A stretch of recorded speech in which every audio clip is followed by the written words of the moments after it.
একটা শিল্পীর কাছে পৃথিবীর সবথেকে মূল্যবান সম্পদ হলো তার কাজ। সে যে মন দিয়ে, প্রাণ দিয়ে, পরিশ্রম করে তার কাজগুলোকে ফুটিয়ে তোলে, সেইগুলোই হলো তার কাছে সবথেকে মূল্যবান সম্পদ। কিন্তু দুঃখের বিষয় হলো সেই কাজগুলো বোঝার ক্ষমতা বা যত্ন করার ক্ষমতা সবার নেই। তাই তার শিল্পটা তাকেই উপহার হিসাবে দিতে হয় যে তার মূল্য বোঝে।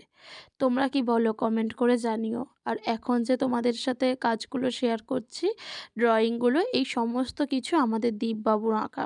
কি সুন্দর ওর আঁকার প্রতি একটা টান এসেছে জানো তো? শুধু টান এসেছে বলবো না, ও বিভিন্ন ধরনের আঁকা বিভিন্ন রকমভাবে ফুটিয়ে তোলার চেষ্টা করছে। মানে ওর যে মনের মধ্যে ইচ্ছাটা, এই ইচ্ছাটা দেখেও যেন কোথায় একটা মনে হচ্ছে যে ছেলেটা সত্যিই হয়তো ড্রয়িং নিয়ে কিছু একটা করতে পারবে। মানে ভীষণ জেদ আছে যে কোনো কাজের প্রতি, ভালোবাসা আছে, নিষ্ঠা দিয়ে করে।